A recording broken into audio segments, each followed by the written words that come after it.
the feminine side.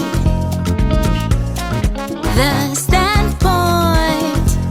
Still listen to the feminine side. The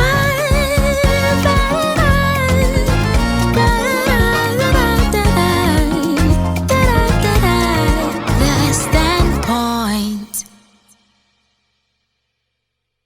Hello there and welcome to The Standpoint. They say everybody has a story, but some people have story.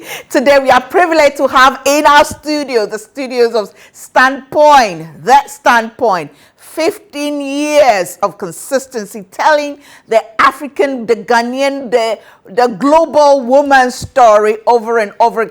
Holistic empowerment. Today we are privileged to have Her Excellency in the studio. One-on-one interview, amazing woman, amazing story, and you don't want to miss it. Maybe you've heard of her, maybe you've seen her, but what is her story? I mean, the story. Her Excellency, the ambassador from Suriname to Ghana, is our guest today, and yes, we do have a story for you. Well, let me say thank you to tie-dye Yakwa for my tie and dye, my shirt and then wrap skirt by Leran Collections. Thank you so much to them. My beads and earrings by Twinny Crafts, and of course makeup beautifully done by @the_glow bar. My hair is by Inshallah GH. Yes, I mean standing mannequin, everything sponsored. My guest today, you know what, doesn't like makeup. Do you know the story behind it? You don't want to miss it. You'll be amazed. We'll be back. The standpoint. The standpoint. Welcome back to The Standpoint. And yes, today our guest is Her Excellency, Ambassador from Suriname to Ghana. Well, let me say thank you to Venap Mineral Water. They support us, and we are so grateful to them. Venap Mineral Water has the balanced pH levels. It has all the qualified and quality and whatever minerals in there, low in sodium, and they also always make sure that they reach out and touch lives, changing lives, and sharing love wherever they go. Thank you to Jingo Drinks as well. Well, let me go straight to introduce my guest today. My diplomatic guest. She is Her Excellency Fidelia Grand Gallo, Ambassador Extraordinaire and Plenipotentiary of the Republic of Suriname to the Republic of Ghana. Welcome to The Standpoint.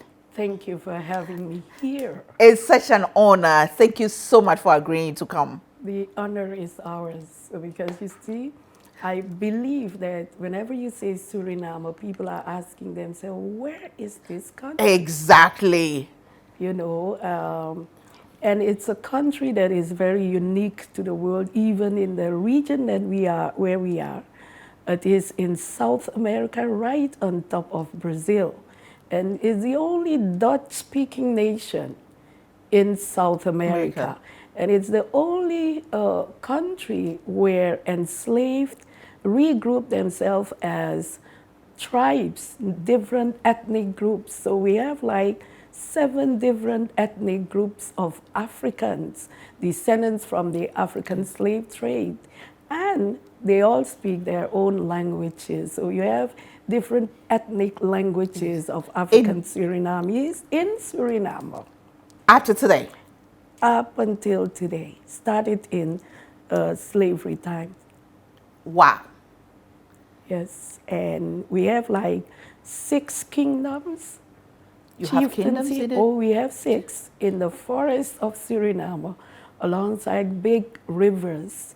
And to my surprise, the paramount chief, the title for the paramount chief is Gamang, like Gamanche here. And they have clans, and they have names for the tribes as well. And one of them is called after a Ghanaian name for leader, Boni.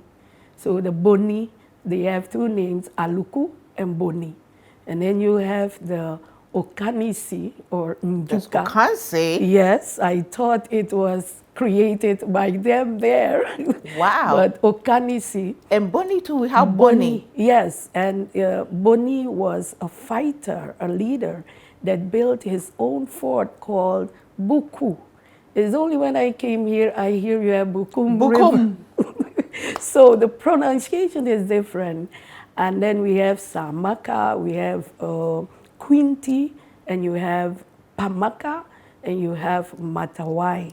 And all of them speak their own African-related languages. And the Okanisi Gama, or the Gamanche, the Gamang, his name is Bono.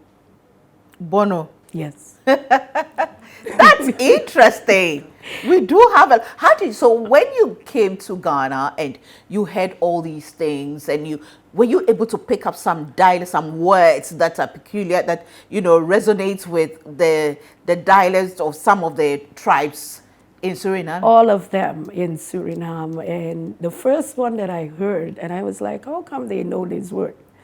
It is a young man was speaking, my first driver, and he was saying, I don't want chobo money. And I was like, what does it mean? And when he told me what it meant, I was like, but you steal my language. Because it's the same meaning. The same meaning of chobo. Chobo money. And I know when I think my younger ones are not behaving well, I call them chobo fesi. That meaning you're just out of order. It's just calling them name. And even the food in Ghana that you all love so much is our food as well. We still eat it with our hand. They call it banku. We call it daidomi. We do it the same way in the iron pot, and then do it like that. Eat it with your hand with okra soup or granite soup. Everything, almost So then you everything. felt very much at home when you came here? Oh yes, the biggest surprise for me is that they took me to a place here in Ghana in the north called Tamale. And I thought, it's a village of ours called Tamaleng. And then they told me they have Damba Festival. And I said, but my cousin's last name are Damba. And then I heard again, there is a village called Ajumako. And we have a village there, Ajumakonde. That's my village. Well, Ajumakonde, the chief name is Akoma. And the chief of the people of Ajumakonde in Suriname is called Akoma. And Akroma? Yes. And wow. Even the names that we have, my own grandmother's name. So it seems like they took the name of the places they came from, and names like Apia is a common name in my father's village. The chief there is from the Apia lineage, and his mother name was Tumu. And I lastly heard Tumu is a place in the north of Ghana. So it's all like amazing. And Majo was my mom's name, and my father's name was Bisato. I never knew it was a Ghanaian name. So everything that you say here in Ghana seems right out of the tribal regions of Suriname. And there is now a chief there that I never knew of, to be a tribe from Ghana, Chamba. And the people there keep on calling themselves Chamba, and they keep it a secret to everyone. But when I came here in February, it was exposed to me, and I knew a cousin who told me my grandfather was a Chamba. And I said, don't go to Grenada, because he wanted to go to find them there. And they come to Suriname. Yeah. So right now, he is there, and everybody is excited because we never knew it was a tribe. We never knew, and we still live like Africa. You see Tell me about the women of Suriname. Okay, the women we are matrilineal like the Akan. They are the mother of the kings and the chiefs. Ooh, right? So tell me the about village it. belongs to them. Yeah. So, and it is they who decide who becomes the next chief. And when you're chief, it's for life. Like women like us, if we say no to chieftaincy, it will be difficult for them to uphold their own Just meeting. like what happens here. Oh yes, and the fight for that, it determined, and it is for life, it remains in one family. So the first sisters that have their son becoming chief, then it will change from one sister to the other sister, and so. In my clan, for instance, well, I'm tribal too. Okay. I was born in a village, growing up on a riverside. There's where I swam, and there is where the villages are, Tamaling, and Boni, the creek called Buku is where I was born. Okay. On a riverside, on a village, no roads to the village. You go with canoe and all these things. And Ghana is like, whenever you come here, you see all the faces look like everybody else there. Even the traditions, like outbringing of the baby, the name giving day is like 8 days for girls and 9 days for boys, and then they will know the name. Even names like Yao, my mom's uncle name was Yao, other Kojo, other Kwasi, other Pakosi, other like Yaba, like Abeni, like Abena, names like Busia. You have all those names. We have all those names. So until you came to Ghana, you didn't know? I didn't know most of them because I thought we were You didn't know that we had the Ashantis. same... No, I thought we were Ashantis. So whenever you speak, you say, oh, I'm an Ashanti because they are the warriors of Ghana.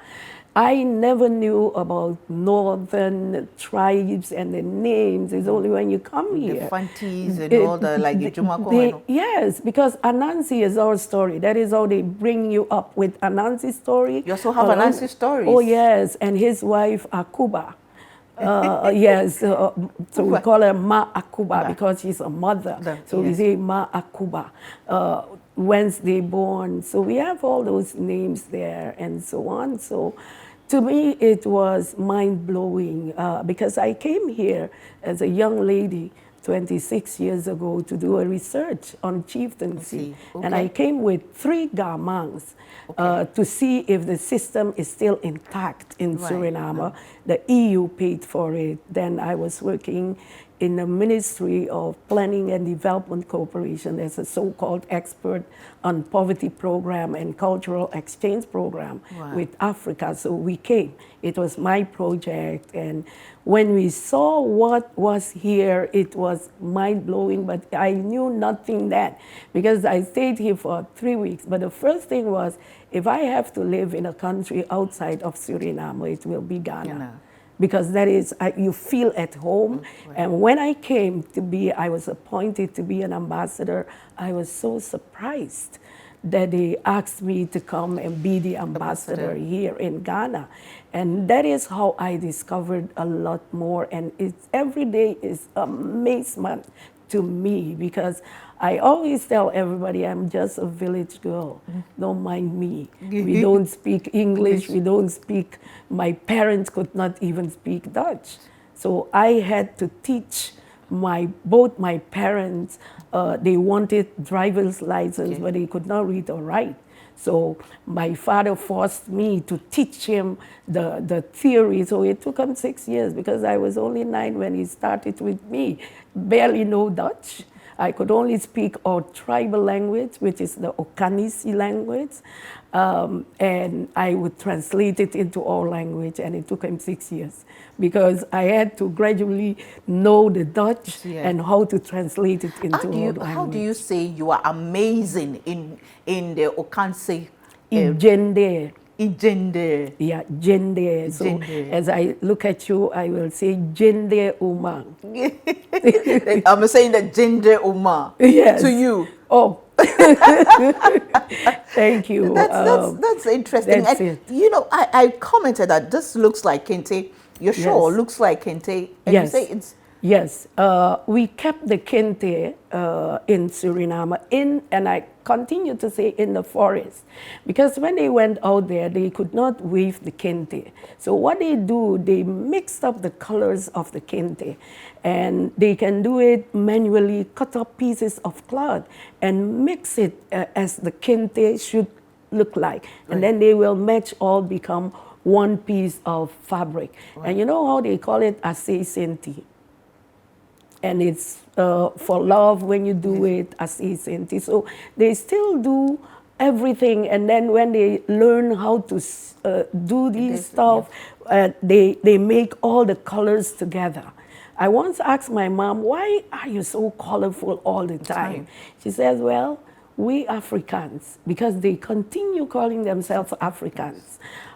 They say it in our language, Kankang Afrikang. Kankang Afrikang means pure African. Yes, and even up until today, whenever these people are together in a village or they have a communication, they refer to themselves as Afrikang. And you know, Kankang, in fact, you can say it can be it means the original, the beginning. Yes, but that is the original, it's the beginning, that is what it means. I'm the origin, I'm the pure African. And what we do is we want to remain as our forefathers were and what they gave to us. And when I came here, the same thing that we still have, like kunu, like if you do something, it will affect your children great, even if you die, if it is bad, it will come up to the family. So it keeps you from not committing crime or not hurt anyone. And I even heard a name here, and a family group of mine, they have that name, and I hear it's not a good meaning, is Bomsa. Bomsa. Bomsa. So, Okay. they say it's evil, it's devil. Yes. I didn't know, so I was telling people, go tell them not to have that name anymore. Bomsa. So I don't know how it came to be, but a lot is still there. Even I heard about Mpraison. There's a village called Mpusu. So you have the pronunciation is not, so the village is out there. It's my paternal, that's where the name Galon came from. And I hear that Galon means Ga, along in one of the languages here is money, is the love of finance, of money. And I was like, okay, I don't love Ga. When we say big, thank you very much, we say Ga Tangi. Ga Tangi is thank you very much. Wow. Let me take a break. When we come back, we'll zoom into you, growing up, what your dreams were and everything, And you said you grew up in the village. You were born in the village. I'm a village girl. Pure village girl. Well, you're watching the Standpoint, and I'm sure you are amazed by now. We always learn all the time. We always learn. The day you stop learning is the day you die. We have family elsewhere. So, Lord, please make it possible for me to visit there one day, okay? Amazing. Well, let me say thank you once again to Tie-Dye Yekua for my tie and dye, my shirt and wrap skirt by Liran Collections. Thank you so much. Hair by Insula GH. And of course, beads, bracelets, and earrings by Twinny Crafts. My makeup, as always, by @the_global. We'll be back. The Standpoint. The Standpoint. Welcome back to the Standpoint, and we were having conversation behind the scenes. I don't want you to miss out on this.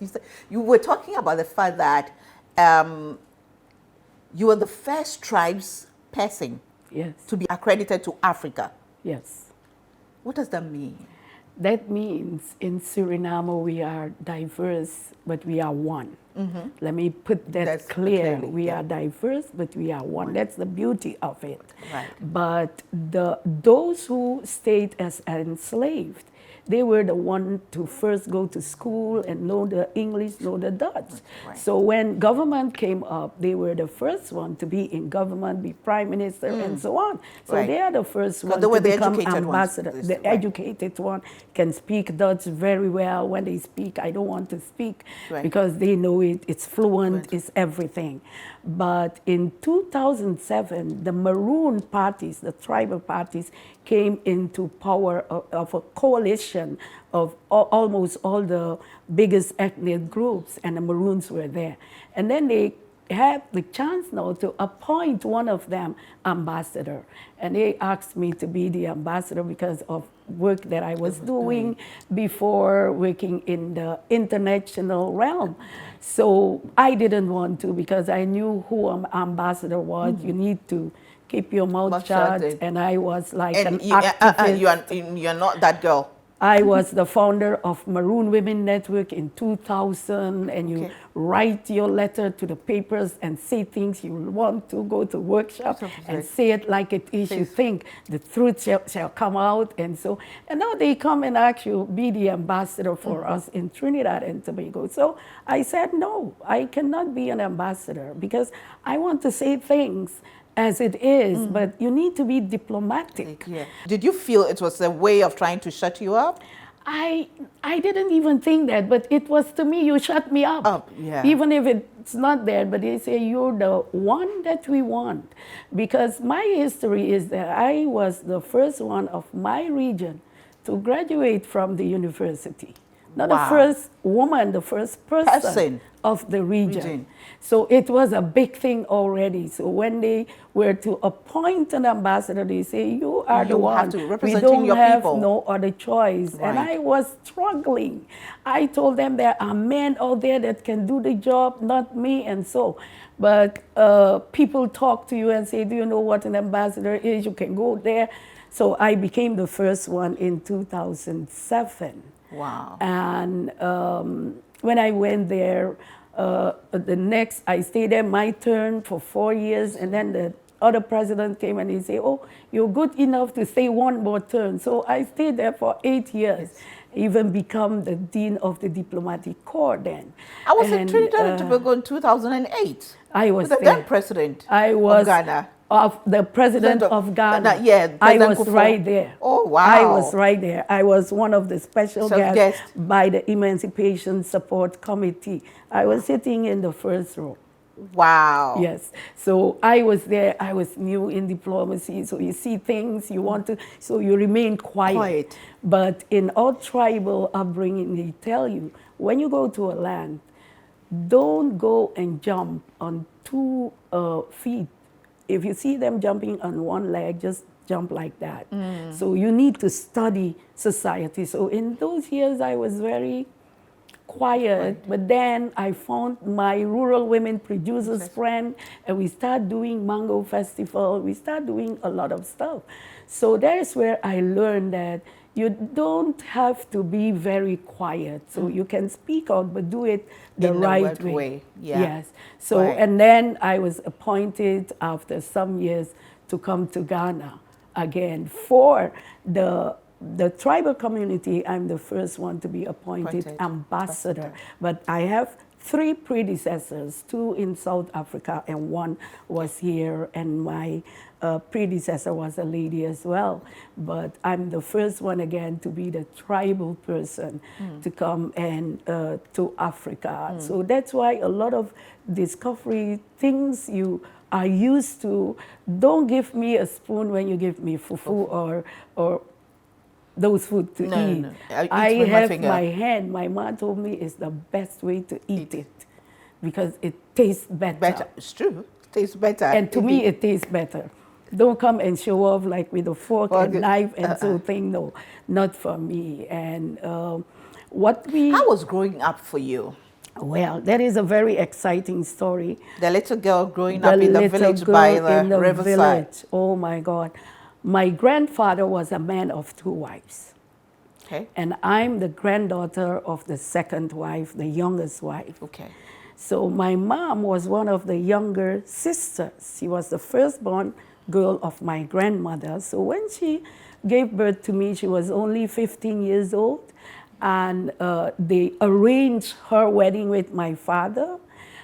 As African does, so she was a young lady. Yes, so my father's grandmother arranged marriages there, just as we have here in the northern part of the country and other parts of this country. Oh yes, that was my parents' love story. They chose her for my father. So her father agreed with the grandmother of my father that she would be his wife. And then when she was 15, she got pregnant of me. And she was a young girl when she gave birth to me, and she went to town for the first time when I was about 1 year old, and she saw a Javanese girl. The place they were staying, you have people from Indonesian descent there, and this Javanese girl had a monkey. And the monkey name was Tampo, and her name was To Me.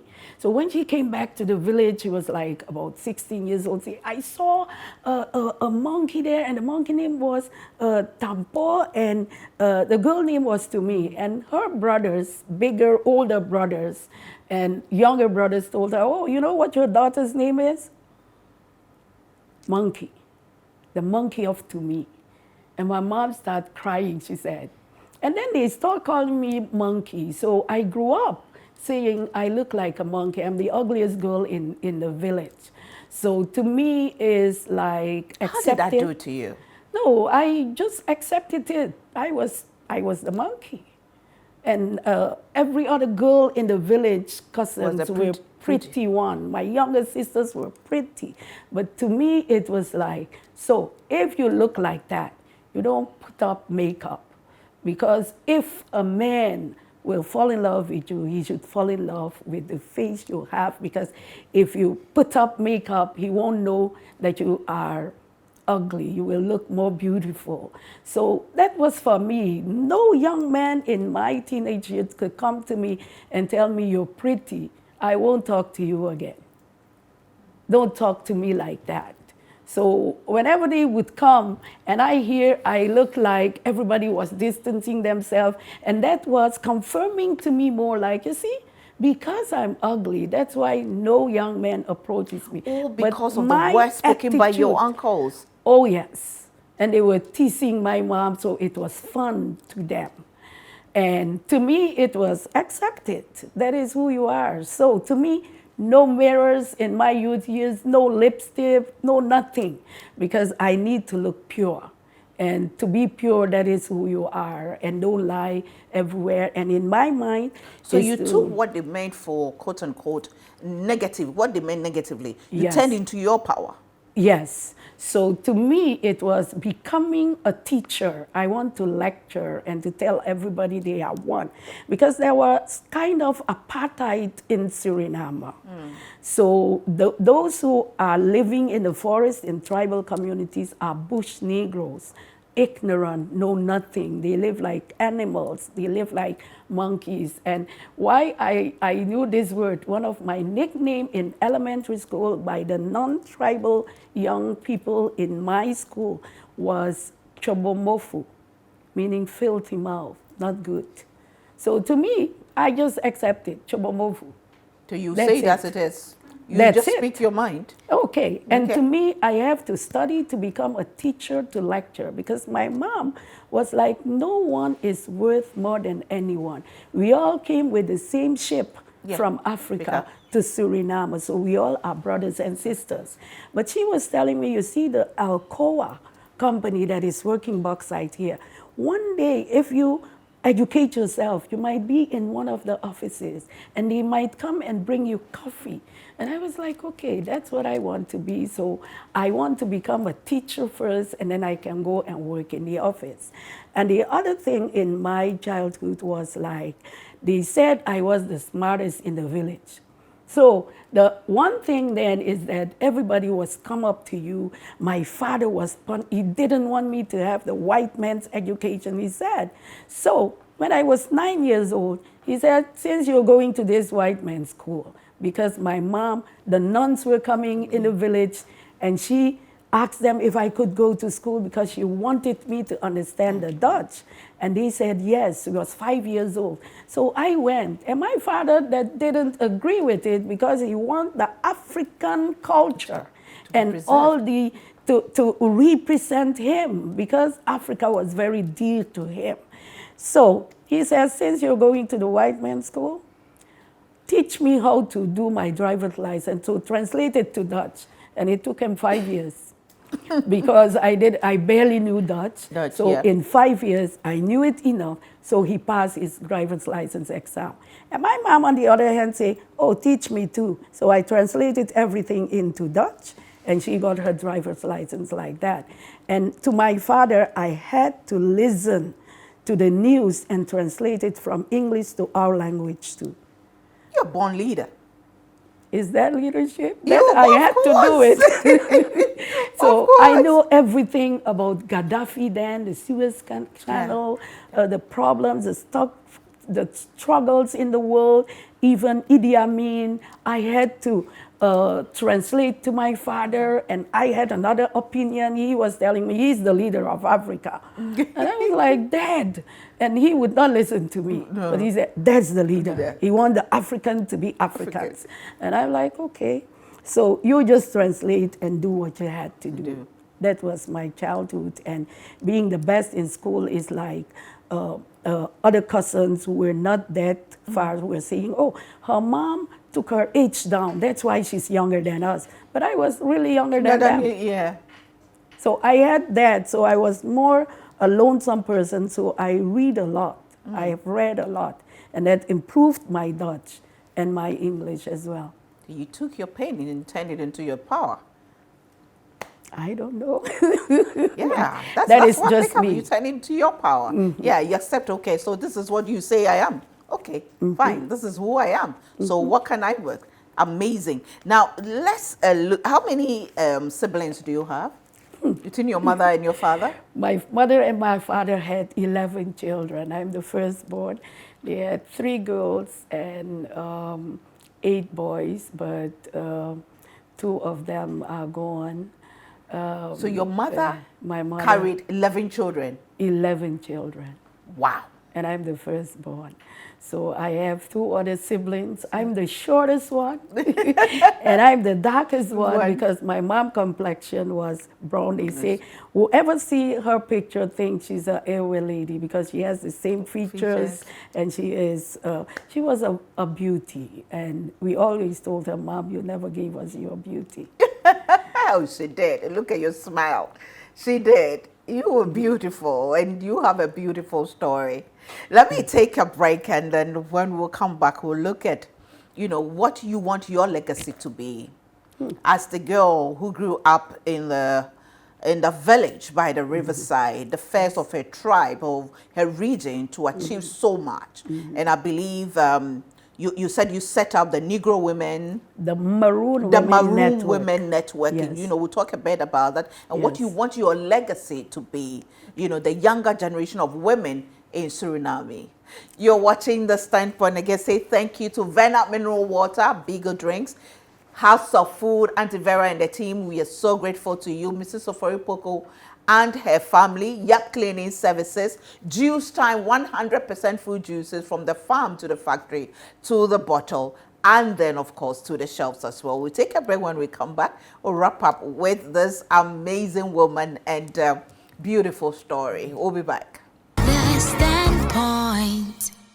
The Standpoint. Welcome back. I still have Her Excellency Fidelia here with me and sharing amazing stories, And behind this, we were talking about the fact that, you have all the minerals that Ghana has. You have gold, you have bauxite, you have some diamonds. We have diamonds, we have gold, we have clean water, we have everything. We have fish, and even you have galamsey here, we call them ukamang, the same thing. You have the same there? We have the same there, the same struggles. Alcoa was there, and right now Newmont is there. Newmont is also there. Newmont is right now as we speak there. But you're talking about how, as a little girl, you ran by the riverside when the merchant ships are passing, and then you just wave at them, and then you what? Yes, we were waving at them, calling out chow chow for them to throw biscuits and other stuff to the village, because the river was very small, so you could see them close by. And sometimes they will come to visit the villages as tourists. So I will run up to those white people, and then I would touch them, and then you see the blood goes, and then it comes, and I'm like, wow, they have blue eyes and green eyes and gray eyes, and to me it was so amazing. You should not go. Very and we would, strange. yes, just like Yeah. village girls, you would go and look at them. And right now, when I see them, when I was lecturing at the university in Suriname, I'm a sociologist by profession, I was like, wow, look at them, they are normal. Yeah, I know, They right? are humans just Yeah, like like us. me. But Yeah. back then, I Yeah. could The never child. imagine that they were like us. What made you start the Maroon Women Network. It was by force. There was a young man in the Ministry of Education when I was on TV because the news came out. She's the first one to be the doctorandus in her region. So TV So you have a women doctorate as well? Well, my title is doctorandus. Doctorandus. Yes. Okay. And they came to me. A feminine program is like your own standpoint. In the point, yes. And I had to tell how I started. So people saw it.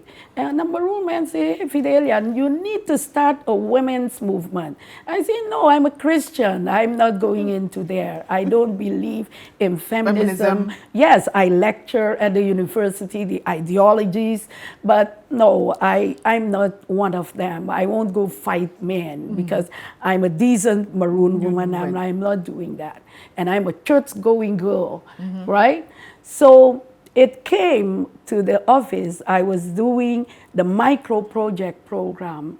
And then a tribal lady of the natives, Amerindian lady, saw me there explaining everything, how you holistically can build up a community. So we had a new president, and he wanted us to write down what the tribal women are experiencing, what their problems are. So this lady sent another Amerindian lady to my office, say, Fidelia can write it. And I was like, okay, I'm from this Okanisi tribe, but there is another scientist, economist of another tribe. Let she come, and then we can do it together. And then we wrote down Indigenous and Maroon Women Network. So when we went there, they say, Fidelia, you can talk the most, please. Present it to the president. So I went and presented it, and that is how Maroon Women Network started in 2000. And then I was getting some invitations. So we start with networking on the African way. That is all, the whole concept of it.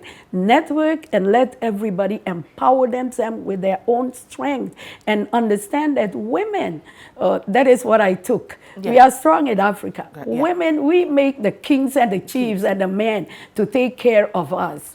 And in Maroon villages, you won't go there and see men in the village, in the forest, because they tell the men, you go out there work, buy me my thing, but you need to make sure that you produce as well, because I need to have children. And you need to do that and still take care of me while I'm taking care of the family.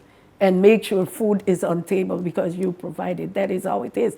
And people think it's like, oh, putting women under pressure. No, but these women, they know how to network and how to make their decisions. So Maroon Women Network is now that's a far cry from, being abused as women and being told and being, subjected to. These are women who made that decision. Yes. That themselves. Is they who make that decision, and they will tell you. So whenever me and Maroon men are talking, I say, who do you refer to when you want your woman to cook very nicely for you? You revert to your mother. So don't come and tell me you can cook because someone touched you. That's the mother. And I also tell them I love my place in the neck because all the sweetness of the food, you need to chew on it for me to swallow and feel good. But you don't know what the taste of it. I get the finer part of it.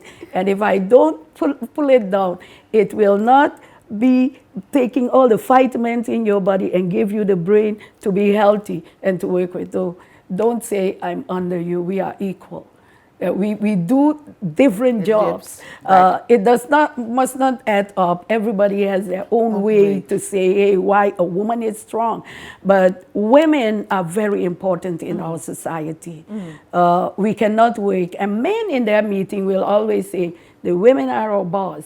And I tell them, you are politicians. Don't come and say I'm the boss. We work together and we network together to empower community. What do you want your legacy to be?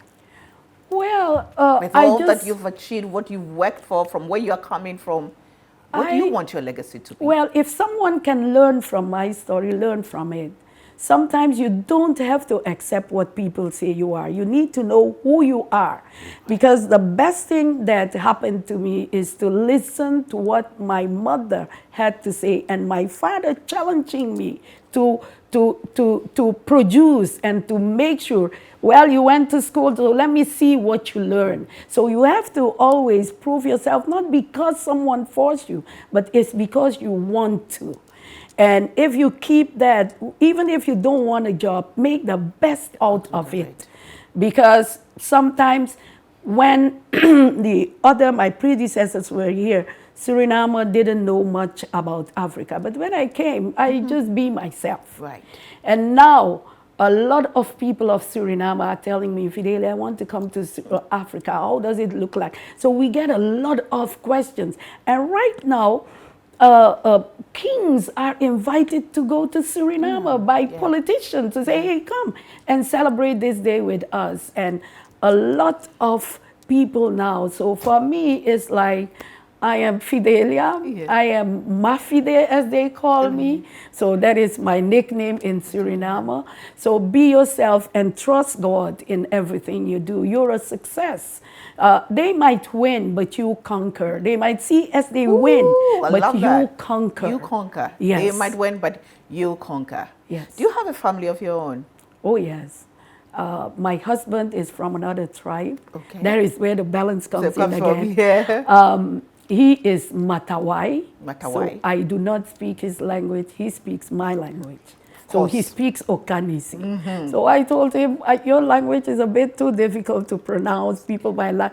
And he said, no, don't you worry. I speak the language, so we communicate. Right. And when we go, all African Surinamese, we have one daughter given to us by God's grace. We call her Yema Wondu. That is Jesus Christ miracle. Wondu is our language. And Yema is always a Yesusi. Do you know the name of my daughter, my only child? No. Nyami Enyu Nyam, the glory of God. Amen. That's it. Well, mine is the miracle of God. She was given to me by God's grace. And it's a really miracle child.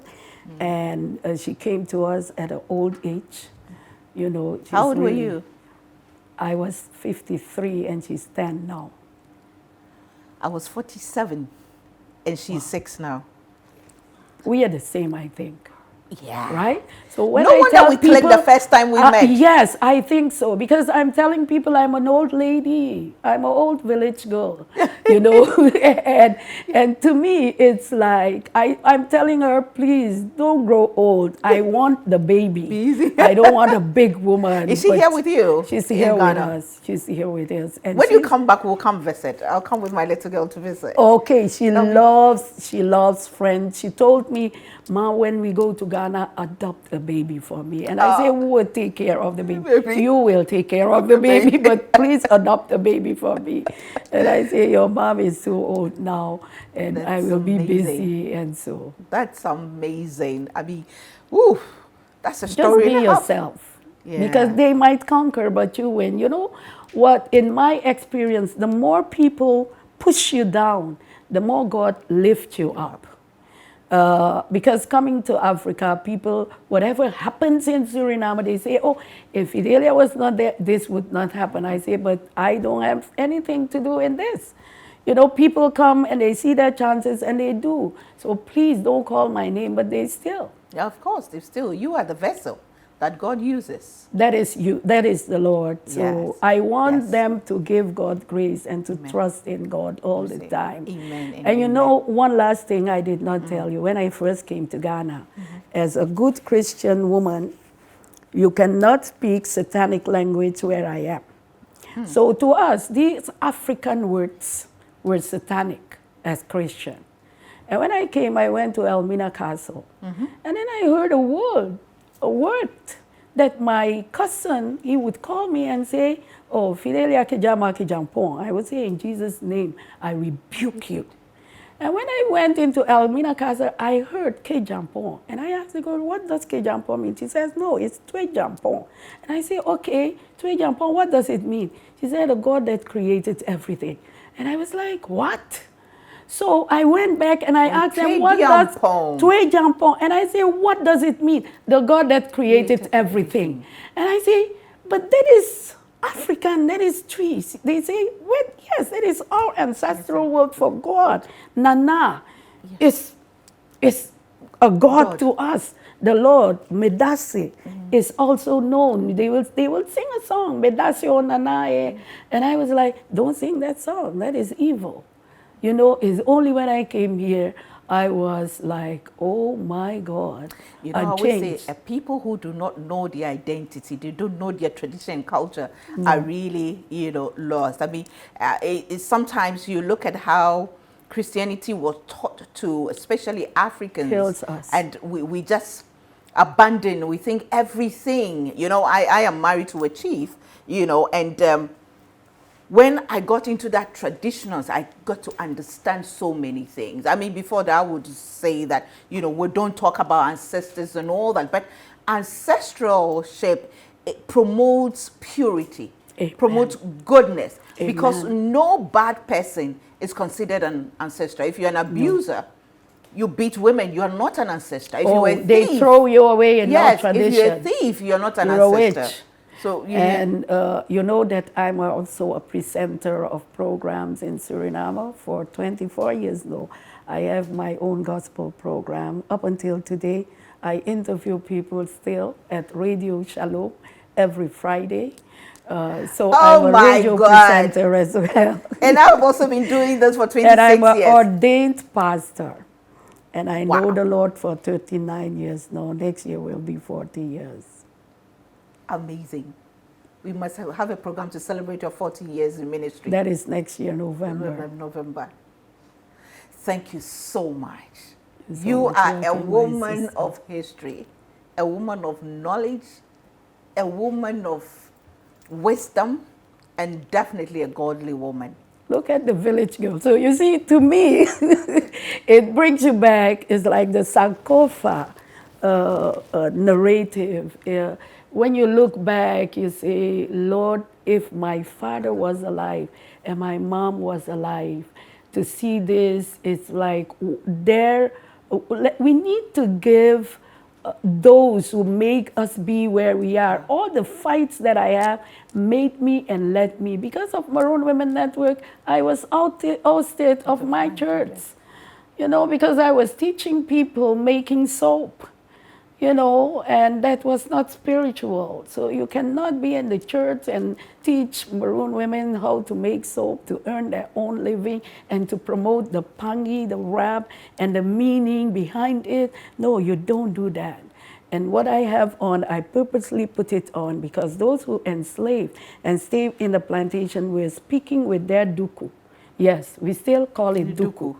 So, and this Dooku is like the peacock tail. You see, when the peacock tail is down, it's for them to tell the slave masters, I still have my African pride with me. Whether you like it or not, we don't have peacocks in Suriname. But the peacock head tie, I have it on right now. You know, if you ask anybody about me, I love my Dooku all the time. And I tie my Dooku just like the way that I always have that. I never knew it represents anything Dooku. In fact, there's some people who do my hairstyle, my Dooku style, and call it the Gifty auntie style. Wow. You know, every time there must be some hanging, you know, at the back of it. In fact, this morning, the first recording I did, I had a similar endo. I'm also learning a lot. Is the pride. We have more. The one I had on when I presented my credentials was saying, let them talk. This one is through Africa too. So everything has a meaning. And Everything has a throughout the African Surinamese culture, whether you're tribal or not, we speak codes of Africa with one another. It's an honor. Thank you. It's an honor to me too. Thank you for having the village girl in this big country of our ancestors. Thank you. And I thank you as well and everybody that make it happen. I would say in our language, Grantangi or Gantangi. Gantangi. And I also see Medasi, Nyamisha. Thank you. God bless you. Amen. God bless you too. Nyamisha. Nyamisha. I'll be back with a bit of me. The standpoint.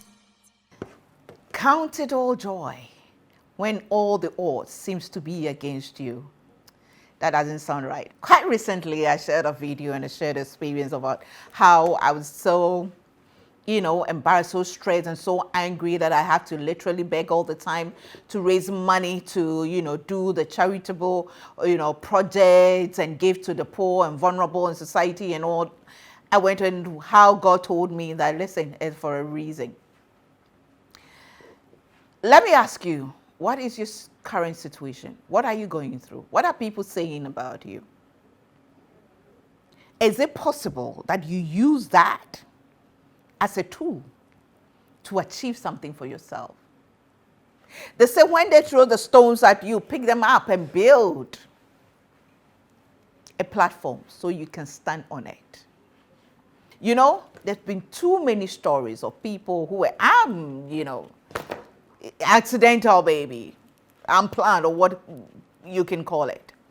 And there's so many stories of people who were laughed at, who were stigmatized, who were told nothing good can come out of them, but somehow, and I put it by the grace of God, when they decided to work hard, to stay focused, and to trust in God's own timing and believing in themselves, who they have become now, what their stories have become now, how they become a light.